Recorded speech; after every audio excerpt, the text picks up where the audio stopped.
berada di alam ghaib, tapi insya Allah mereka semua mengikuti kita.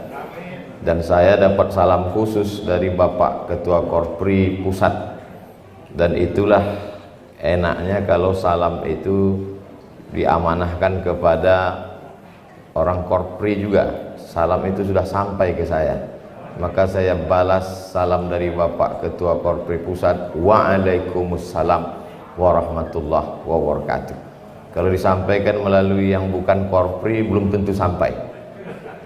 Ciri Korpri adalah amanah, integritas. Kalau ada 3 orang anak muda, yang satu orang kaya, bisnismen, entrepreneur, kaya raya, tapi penampilannya biasa saja. Yang satu lagi di kampungnya punya jabatan, mungkin dia adalah kades yang tanahnya luas. Yang satu lagi PNS, sekarang disebut ASN, tapi dia punya NIP. Di antara yang 3 orang ini kalau meminang anak gadis, kira-kira mana yang diterima? Yang kaya atau yang lebar tanahnya atau yang PNS? Yang PNS. Karena PNS itu ada jaminan hidup.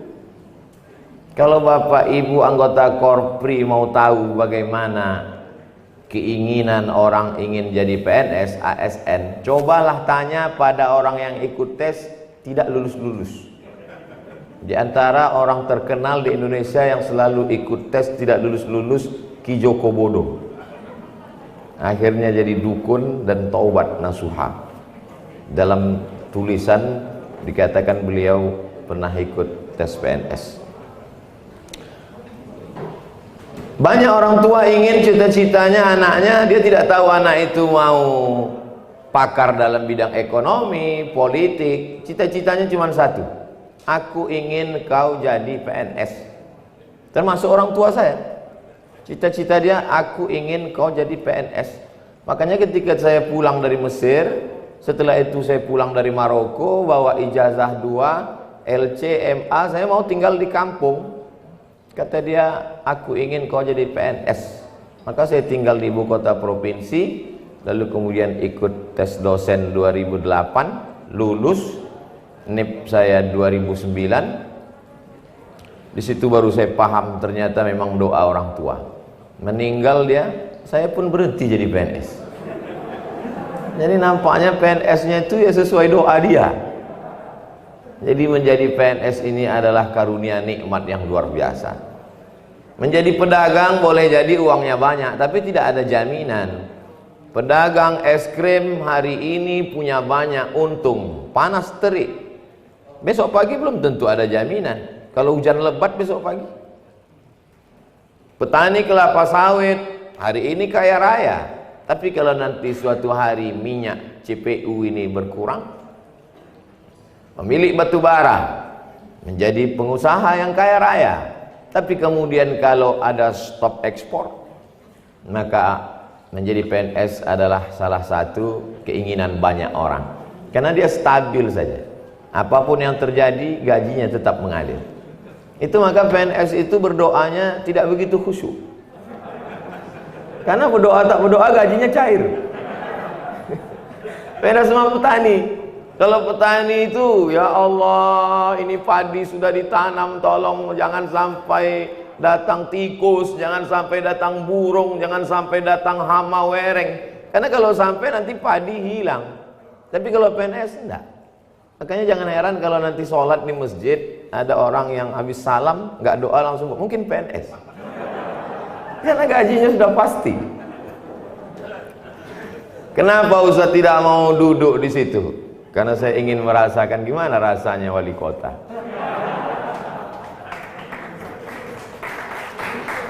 Kalau saya duduk itu biasa, saya di mana-mana berdiri. Cuman berdiri di situ kan mubazir. Masa ada kursi tidak mau. Dan itu ciri saya. Orang capeknya di kursi, saya dikasih kursi tak mau. Jadi menjadi PNS ini nikmat yang luar biasa. Hanya saja jari telunjuk ini kita tidak akan katakan dia nikmat, karena setiap hari kita bangun telunjuknya ada. Setiap ada bangun pagi telunjuk ada. Kita tidak menganggap dia nikmat. Kapan kita baru merasa telunjuk ini nikmat? Ketika telunjuk luka dan kita mau ngupil. Mau pakai jempol kegedean. Jadi menjadi PNS ini bagi sebagian PNS tidak nikmat. Kenapa? Karena dia sudah lulus lama PNS, sudah bertahun-tahun. Makanya yang pertama poin yang ingin saya sampaikan adalah syukuri nikmat PNS. Masya Allah. Lain air yang dibawakan PNS. Penuh barokah insya Allah. Berapa banyak orang-orang yang hari ini kita bawa map. Saya waktu itu membawa map Bapak Ibu. Sampai di depan kantor Kementerian Agama. Map saya itu ditulis angka di atasnya 62. Lalu saya tanya, ini 62 ini maksudnya apa Pak? Kamu adalah orang yang 62 yang akan menjadi penyuluh agama di kantor Kementerian Agama. Saya 62, iya. Yang mau diterima berapa orang? 1. Jangan-jangan orangnya udah ada lagi. Akhirnya saya batal ikut tes penyuluh agama. Karena kebetulan harinya serentak dengan tes dosen. Saya pikir-pikir dosen ada kemungkinan lulus karena saya S2 dan saingan tak terlalu banyak. Ini 62 ini seperti masuk lubang semut ini. Jadi begitu sulitnya orang untuk menjadi pegawai negeri sipil, ASN, PNS, apapun namanya. Mereka adalah para abdi negara. Maka syukuri nikmat ini. Bersyukur dengan ucapan lisan. Memperbanyak tasbih mengagungkan Allah. Tidak hanya selesai sholat, saat pergi ke kantor, subhanallah walhamdulillah wala ilaha illallah wallahu akbar. Memperbanyak salawat, Allahumma salli ala Sayyidina Muhammad wa ala ali Sayyidina Muhammad. Daripada menceritakan aib orang, daripada bicara yang tidak penting. Karena dosa yang paling besar adalah dosa lidah. Berapa banyak gara-gara lidah amal kita menjadi sia-sia. Gara-gara lidah amal kita diambil orang lain. Gara-gara lidah kita memakan bangkai saudara kita. Maka syukuri nikmat PNS ASN ini dengan banyak-banyak sholawat sesuai kondisi ASN masing-masing. Maksud saya kalau dia memang bidang dia pelayanan melayani masyarakat umum, ya sesuaikan. Ketika tidak ada orang, bersolawat Allahumma sholli alaihi wasallam. Ketika ada orang urusan, ya kita layani. Jangan gara-gara ini besok semua ASN balik papan, Pak gimana urusan surat-surat saya? Allahumma sholli ala sayyidina Muhammad wa ala ali sayyidina Muhammad. Sesuai situasi dan kondisi. Allah berjanji, la in syakartum, kalau kau syukuri nikmat ini, maka akan aku tambah. ASN adalah jaminan hidup. Sampai-sampai bukan cuman jaminan hidup ASN ini, jaminan mati. Sudah mati pun masih mengalir juga gajinya. Walaupun itu sebetulnya bukan gaji sesudah mati. Itu adalah gaji waktu dia masih hidup yang ditahan oleh pemerintah, setelah mati dialirkan. Jadi bagi ASN PNS itu bertambah. Iza matal insan, kalau manusia mati yang mengalir itu ada 3. Ilmu yang bermanfaat, anak yang soleh, sodakoh jariah, gaji PNS. Karena setelah mati dia tetap mengalir. Jadi diantara kekhawatiran orang adalah setelah pensiun. Karena setelah pensiun itu gaji pokok ada, tentu yang lain-lain berkurang. Kalau dulu mungkin ada uang sundul, uang sipak, uang tunjang, setelah itu dia menjadi berkurang. Tapi dengan syukur kepada Allah, mensyukuri apa adanya, di situ kita akan menjadi orang yang merasa cukup. Kalaulah dunia ini mau dicukup-cukupkan, tidak ada cukupnya Bapak Ibu. Lau kana li ibni Adam wadiyan min zahab, seandainya anak Adam ini satu emas lembah isinya emas semua, nggak cukup. Dia akan minta satu lembah lagi, dapat 2 minta 3, dapat 4 minta 5. Walam tamla fahu illa turab, sampai mulutnya disumbat tanah. Tidak akan ada cukupnya. Poin yang kedua yang ingin saya sampaikan adalah bahwa kita merasa cukup. Tapi yang saya maksud merasa cukup ini artinya kita tidak tamak. Merasa cukup di sini adalah terkait dengan pendapatan kita terkait dengan gaji, terkait dengan tunjangan, merasa cukup. Tapi ada pun target-target pemerintah kabupaten, kota, provinsi ke depan, itu mesti ditingkatkan. Jangan sampai gara-gara tausiah Abdul Somad ini, besok ketika evaluasi Bapak Kepala Ketua Korpri seluruh Indonesia, bagaimana target kita 2021? Ya udahlah Pak, kita cukupkan aja apa adanya. Kita mesti target-target harus ada yang dicapai. I'mal li dunyaka ka'annaka ta'ishu abada. Untuk duniamu buatlah seakan-akan kau hidup selamanya. Wa amal li akhiratika ka'annaka tamutu ghadan. Tapi kalau untuk akhirat buatlah seakan-akan kau mati besok. Merasa cukup ini penting. Dulu guru-guru itu gajinya paling 2 juta. Dari rumah dia ke sekolah naik sepeda motor. Isi minyak 10.000 bisa 5 hari. Kebetulan rumahnya tak begitu jauh. Keluarganya tenang. Tapi kemudian ketika ada yang namanya gaji tambahan, sampai gaji guru itu 3. Gaji dari pusat, gaji dari daerah, gaji dari sekolah kalau dia swasta, sampai 3 pendapatan. Cukupkah itu? Tidak. Karena semakin besar pendapatan, semakin besar keinginan. Kalau dulu dia pakai sepeda motor sudah cukup, sekarang berubah ada keinginan-keinginan yang besar, dan gaji itu tidak mencukupi lagi. Dia ingin rumah yang lebih besar, dia ingin mobil, dia ingin. Akhirnya kredit, terikat dengan hutang piutang. Yang dulu dengan motornya dia tenang, sekarang naik mobil tapi hatinya tidak tenang. Karena dari bunyi klakson itu sudah terdengar kredit, kredit, kredit. Gaji tidak lagi cukup. Akhirnya murid-murid menjadi korban. Yang saya ceritakan ini bukan fiktif, fakta. Yang ceritakan ini bukan fiksi, tapi nyata di tengah masyarakat kita. Saya harapkan mendengar cerita ini para ASN, PNS jangan tersinggung. Karena beberapa PNS yang tersinggung mendengar ceramah saya pulang berkunang-kunang sakit mati.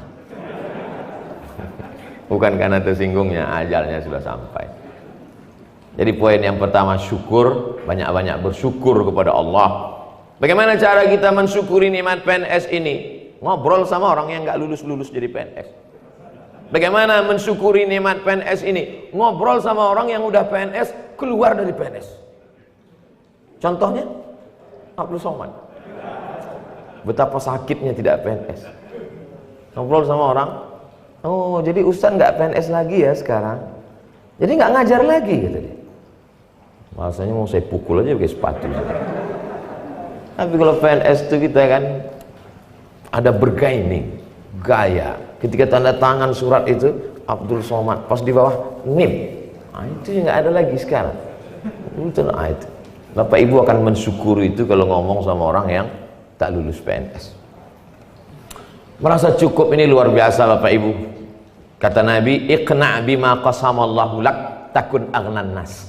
Merasa cukuplah engkau dengan pembagian Tuhan, maka kau akan menjadi orang yang paling berkecukupan. Banyak orang kaya tapi nggak cukup. Banyak orang sederhana tapi cukup. Lalu di antara dua pilihan itu mana yang kita pilih Pak Ustadz? Jadi orang kaya yang nggak pernah cukup atau orang sederhana yang cukup? Kalau saya kombinasi antara keduanya, kaya dan cukup. Cukup untuk hidup 7 turunan, cukup mobil rumah semuanya. Pernahkah itu ada rasa cukup? Tidak. Orang-orang yang didudukkan di pengadilan tipikor, di KPK, itu kira-kira ukuran lambungnya sama nggak dengan kita? Sama. Makannya bisa jadi mereka malah nggak makan sama sekali. Lalu kenapa dia menjadi curang, jahat, korupsi? Karena tak ada rasa cukup dalam hatinya. Rumah dia sudah, rumah anaknya. Rumah anak sudah, rumah cucunya. Rumah cucu sudah, calon bakal cucu yang belum lahir pun sudah dia siapkan. Tidak ada cukupnya hidup ini. Jangan sampai kita terlalu memikirkan rezeki anak cucu kita, karena itu sudah dijamin Allah Subhanahu wa ta'ala. Bahwa kita meninggalkan harta warisan 1, 2, 3 hektar kebun kelapa sawit, karet, kolam ikan, kos-kosan, bagus dengan cara yang halal. Tapi kalau dengan cara yang haram, banyak tapi barokahnya tidak ada. Padahal hidup ini yang kita cari adalah barokah. Makanya kita ketika bertemu yang kita mintakan untuk saudara kita itu barokahnya. Assalamualaikum warahmatullahi wabarakatuh. Gajinya barokah. Ada orang yang gajinya 1 bulan 3 juta, tapi anaknya bisa sekolah, dapat beasiswa, dia tetap juga punya kendaraan, punya rumah, malah dia bisa nabung, bisa umroh. Yang satu lagi gajinya 30 juta, tanggal 1, tanggal 2, tanggal 3 habis. Orang minuman susu, dia sabu-sabu. Oleh sebab itu tidak ada cara kecuali merasa cukup. Adapun untuk target-target kerja, visi misi sebagai ASN, itu memang mesti melampau batas-batas. Ibarat orang jual beli di pasar, pasang harga 100 dulu, bahwa kemudian lakunya nanti 90, ya nggak apa-apa. Begitu juga ini. Gimana target ASN ke depan 2021? Target kita mesti targetnya 100. Lalu kemudian dapat 90, kita udah untung. Jangan targetnya 10. Gimana target kita? 10, ya dapat 9. Nah, ini semua terkait tentang masa depan PNS. Yang ketiga, kita punya rezeki dalam bentuk gaji itu, tapi dalam slip gaji kita itu ada milik orang lain yang dititipkan Allah melalui slip gaji kita. Itu yang disebutkan Allah dalam Al-Quran, wa fi amwalihim haqqum ma'lum. Dalam harta mereka itu ada milik orang lain. Ini ujian. Ada orang diuji kakinya sanggup sholat berjamaah, diuji matanya sanggup baca Quran, diuji telinganya sanggup dengar ceramah. Itu Pak Ustadz, jamaah yang satu itu kalau dengar ceramah yang lain tertidur, dia nggak tidur. Kenapa? Duduknya dekat sound system. Diuji telinganya sanggup, diuji matanya sanggup, diuji kakinya sanggup, tapi ketika diuji kantongnya kumat penyakit aslinya. Bakhil, bin pelit, bin medit, bin kedekut. Bapak ibu yang hafal lagi nasabnya itu, datanglah penyakit aslinya. Maka ini penyakit ini mesti dibersihkan. Ajaran kita mengajarkan ada yang disebut dengan zakat. Zakat ini dibayarkan ke Badan Amil Zakat Nasional. Kita di provinsi, kabupaten, kota seluruh Indonesia ada 2,5%. Potong atas bagus.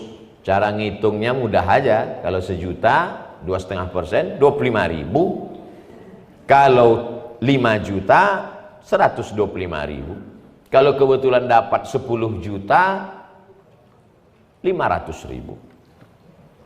Betul hitungan saya. Kadang kalau cerita uang nih banyak orang lupa.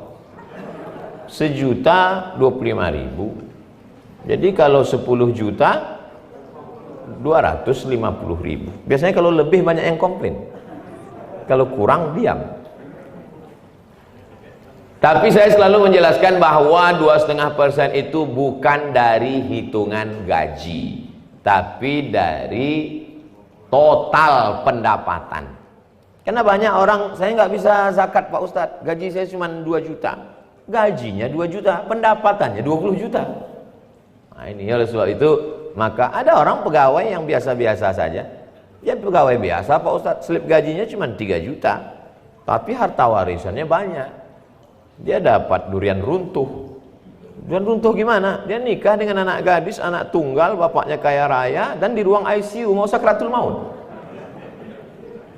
Nah, jadi pendapatan itu ditotal semua, digabungkan dengan gaji PNS ASN, bayarkan. Di beberapa kabupaten kota itu sifatnya dihimbau.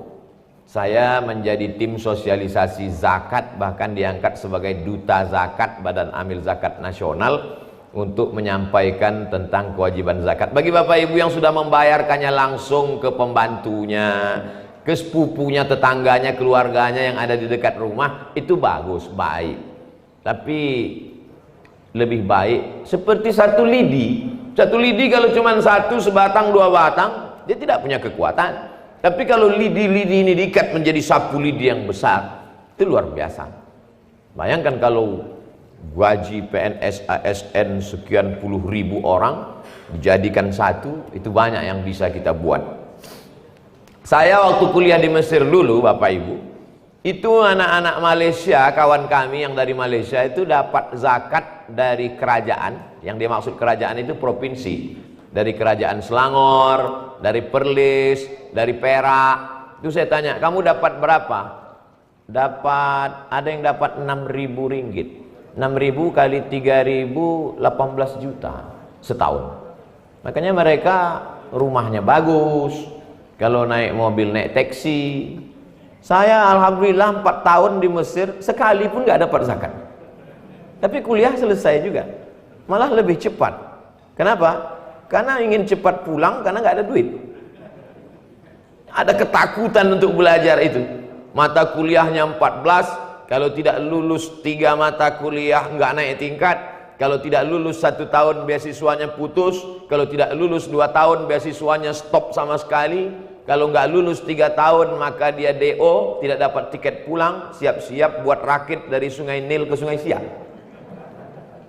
Nah, jadi ada semangat yang luar biasa untuk belajar. Tapi saya tidak ingin adik-adik kelas saya yang hari ini ternyata mahasiswa ke Al-Azhar Kairo Mesir itu makin hari makin banyak dan prestasi mereka makin hebat. Tadi dalam perjalanan kemari saya sedang menonton video dalam bahasa Arab, dipanggillah juara 1 pemenang debat antar pemuda sedunia, peserta dari Indonesia, maju dia ke depan pakai bendera Indonesia. Hebatnya orang Indonesia bisa debat pakai bahasa Arab dan menang juara 1. Orang mana itu? Orang Balikpapan ternyata. Hebat Balikpapan. Memang yang begitu-begitu itu jarang viral. Saya kebetulan aja diusir di beberapa tempat viral. Itu bayangkan itu, bahasa Arab hebat, debat hebat. Dan tahun ini akan berangkat ke Al-Azhar Kairo beberapa anak dari kabupaten kota, dari provinsi. Saya kemana-mana ceramah itu tidak keluar dari 3. Yang pertama perbaikan pendidikan, yang kedua perbaikan ekonomi, yang ketiga perbaikan politik. Itu yang selalu saya sampaikan kepada umat, supaya pendidikan ini baik. Karena pendidikan kalau kacau balau, anak-anak kita habis rusak. Yang merusak kepala mereka sekarang narkoba, LGBT, sekularisasi, liberalisme, internet.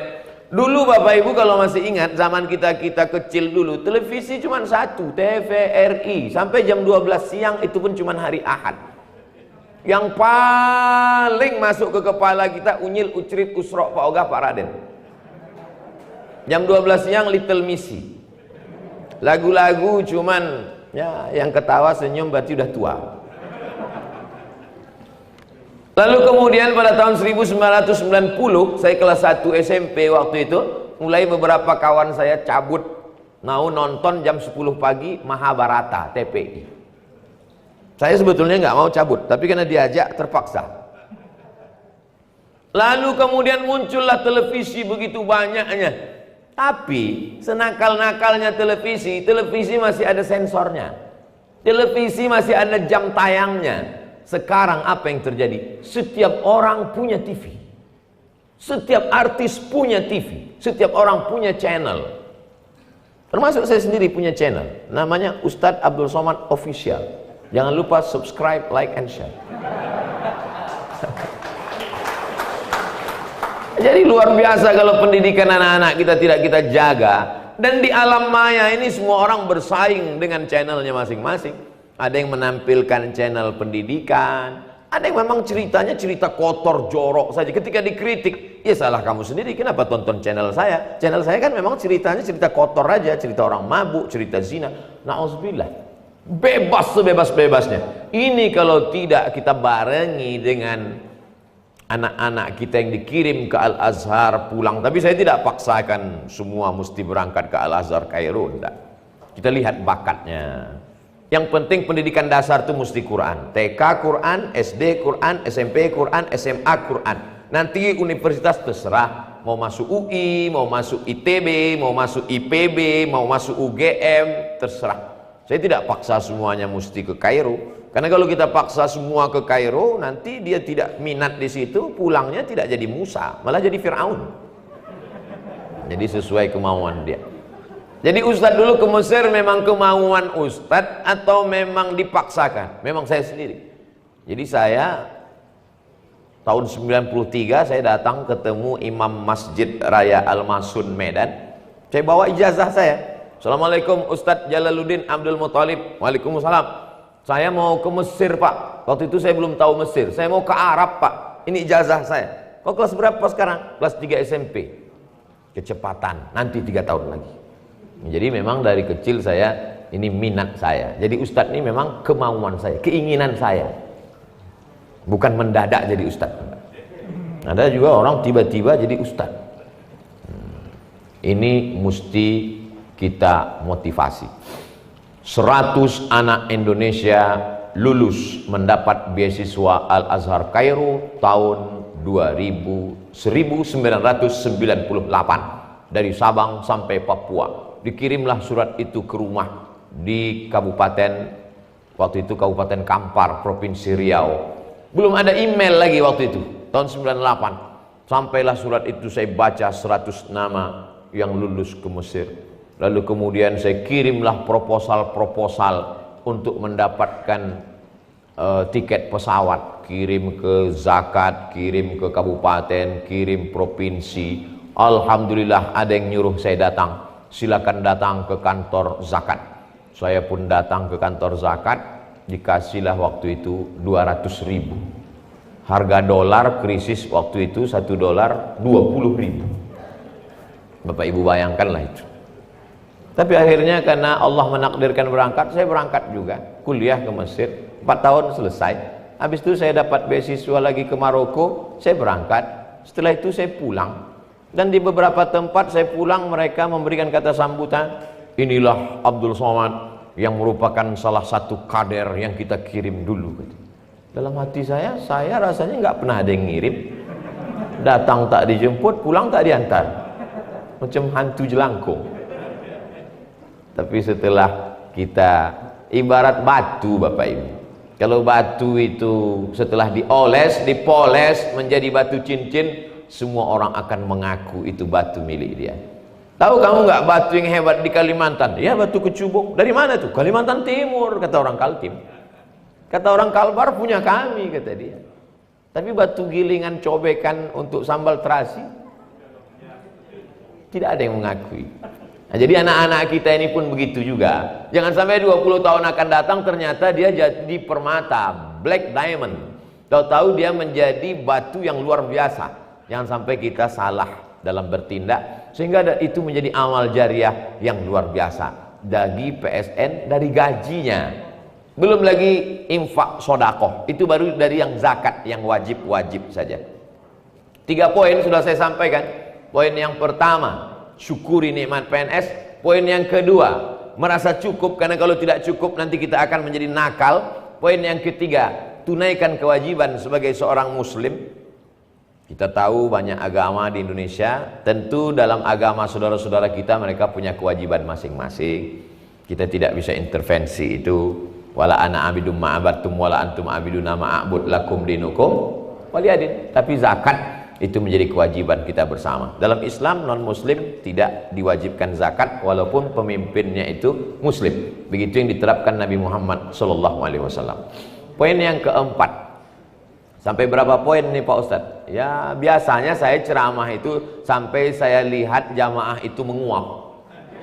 Dulu begitu. Sekarang susah ngelihat karena pakai masker semua. Kalau ada jamaah menguap biasanya saya tutup. Pengalaman ceramah setelah pandemi corona ini, pertama sulit melihat jamaah menguap. Gak tahu kita dia respon tak tidak. Yang kedua kita tak tahu dia entah senyum entah tidak. Matanya aja berkedip-kedip. Tiba-tiba dengar suara kiki kiki.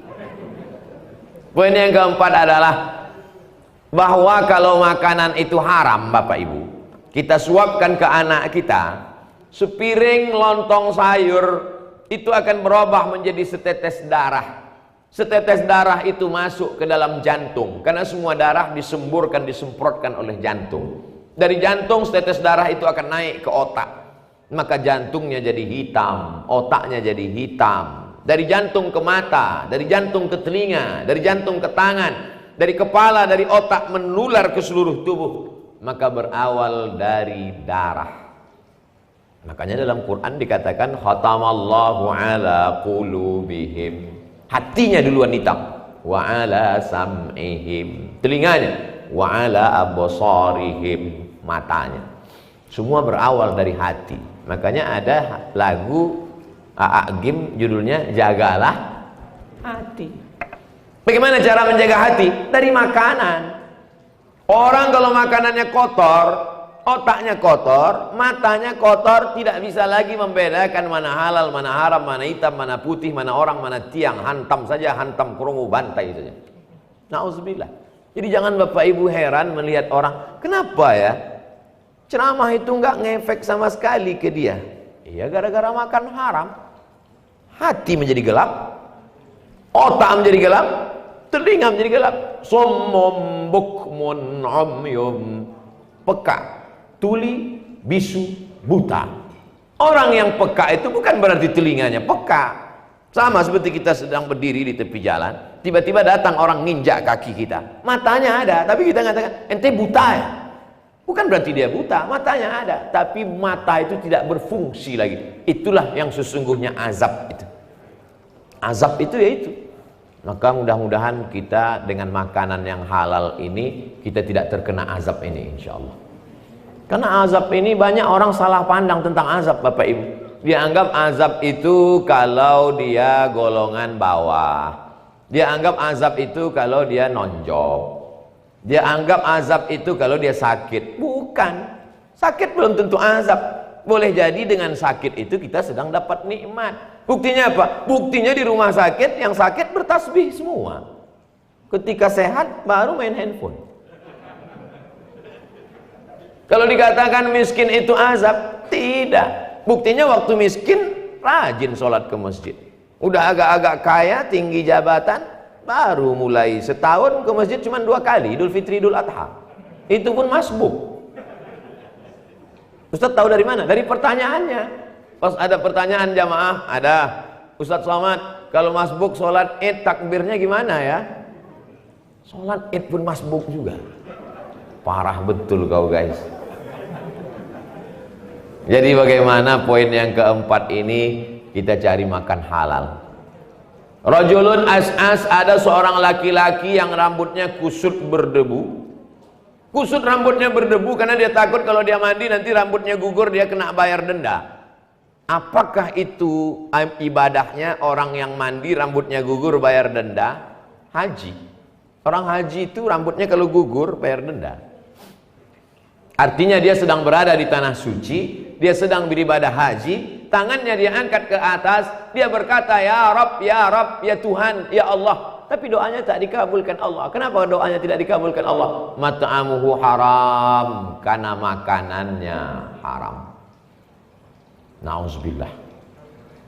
Suatu pagi saya makan lontong dengan beberapa jamaah. Jamaah ini cerita ke saya, Ustaz Somad itu pegawai di kantor Anu sedang sakit di rumah sakit. Terus dulu waktu dia masih aktif kerja, saya pernah bawa ke tempat dia duit 1 koper. Saya tahu anaknya waktu itu sedang kuliah di Australia, dia sedang kesulitan duit. Lalu saya katakan, Pak, loloskan kami, ini duit untuk Bapak. Apa kata dia? Insya Allah saya masih mampu. Ini bukan hak saya. Kata-katanya tidak kasar. Zaman dulu orang yang seperti itu disebut orang yang takut kepada Allah. Itu orangnya takut pada Allah, Pak. Bahasa kitanya takwa. Orang sekarang kalau ada yang begitu menolak duit, bukan takwa, bodoh. Tapi itu haram. Kan bisa dihalalkan dengan 2,5%. Pandai pula dia cara menghalalkannya. Dianggapnya ada sertifikasi halalnya di situ. Yang haram tetaplah haram. Makanya ada istilah duit hantu dimakan setan. Habis, tidak ada manfaatnya sama sekali. Dia berubah menjadi jantung koroner, dia berubah menjadi diabetes mellitus, dia berubah menjadi kanker, dia berubah menjadi berbagai macam. Dia hanya sempat numpang di rekening kita, dia hanya sempat lewat lalu saja, ujung-ujungnya itu menjadi milik kami, kata dokter spesialis di rumah sakit.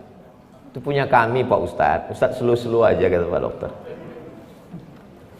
Yang saya ceritakan ini curhat dari jamaah. Lama hidup banyak dirasa, jauh berjalan banyak dilihat, lama jadi ustadz banyak yang curhat. Ustadz Somad, ternyata duit-duit yang dulu tuh nggak ada barokahnya Pak Ustadz. Ini kaki saya ini sudah hilang jari-jarinya semua. Kenapa? Karena diabetes. Ini sudah habis semua daging di perut saya ini, dipotong untuk dipindah kemari Pak Ustadz. Bukan saya ngomong, dan saya nggak pernah mancing-mancing. Jamaah itu sendiri cerita. Mereka cerita ke saya itu untuk apa? Supaya saya ceritakan ke orang banyak. Saya sebetulnya sulit menyampaikan itu di masjid. Saya takut tidak tepat sasaran. Begitu diundang korpri, inilah masalah.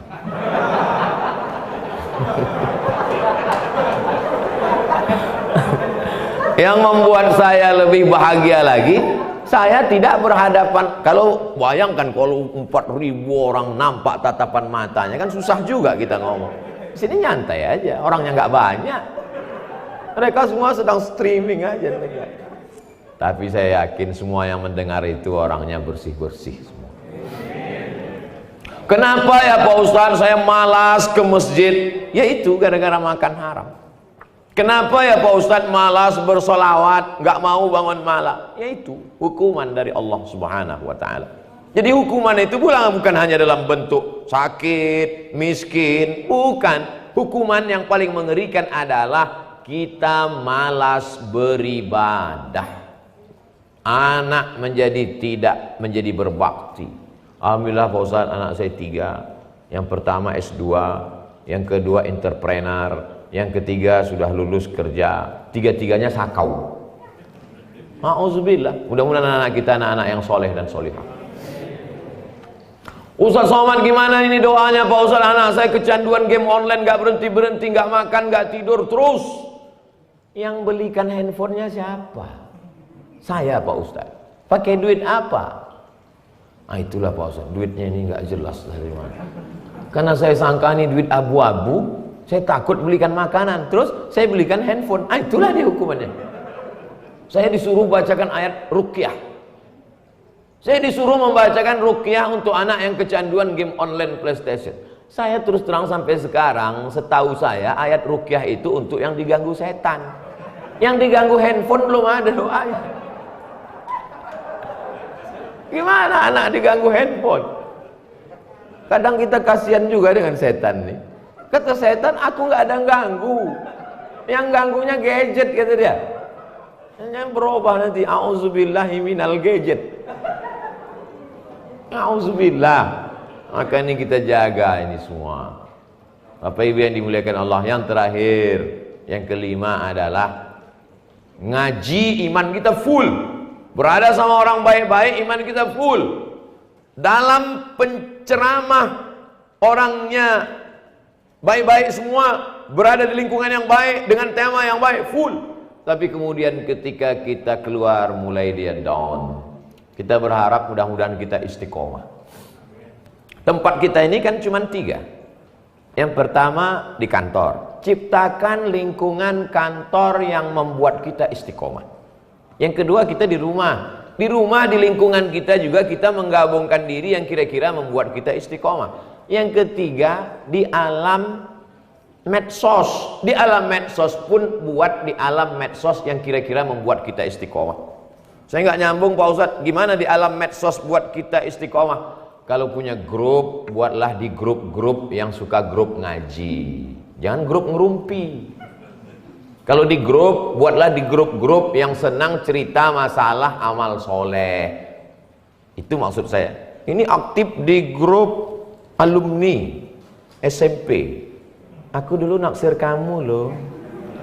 Mana sih foto suami kamu? Ini gantengan aku kan? Akhirnya CLBK, cucian lama belum kering. Hancur gara-gara grup.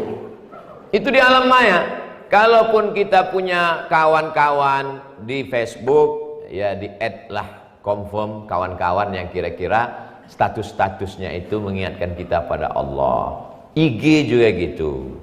Coba di confirm di add IG-nya UHF Ustadz Hilmi Firdausi. Hari ini bersama dengan kita. Cuman kita tidak mengenal beliau karena dia pakai masker. Dan kalau dibukanya pun maskernya kadang kita selalu silap karena dia macam artis K-pop. Ada bersama kita kesempatan ini. Bisa dicari Instagramnya Ustadz Hilmi yang contreng biru. Lalu kemudian kalau kita berada di lingkungan yang dekat dengan masjid, begitu juga. Jangan sampai kita ke masjid cuma 2 kali. Pertama akad nikah, yang kedua sholat jenazah. Inilah orang yang tidak pernah mau jadi makmum, sombong. Saking kan prestasinya hebat, bukan di belakang imam, di depan imam langsung. Sholat jenazah. Saking kan dia tidak mau merendahkan dirinya kepada Allah, dia hanya ikut pada sholat yang gak ada sujud dan rukuknya. Karena dia tidak mau merendahkan dirinya kepada Allah. Maka engkau pun kuberikan kemuliaan, kata Allah. Kukasih engkau sholat yang tak ada rukuk dan sujudnya. Tegak saja takbir 4 kali. Jadi kenikmatan yang luar biasa ini. Kita memang sama-sama biru Pak ASN. Kita memang sama-sama biru Bu ASN, tapi biru kita beda. Yang satu ASN, yang satu mirip ASN. Mudah-mudahan semua ASN yang mengikuti program ini menjadi orang-orang yang istiqomah dalam kebaikan. Lama saya sudah ceramah, baru inilah ceramah ada sepeda motornya. Pakai nomor 1, 2, 3 lagi. Ada air mancurnya, luar biasa. Walaupun tak saya pakai ceramah, nanti kita pakai untuk foto insyaallah. Ceramah itu kadang biasa aja, foto sama update-nya yang luar biasa. Pertemuan kita ini insyaallah pertemuan yang diridhai Allah Subhanahu wa taala. Ala hazihi niyah al-Fatihah. A'udzubillahi minasyaitonir rajim. Bismillahirrahmanirrahim.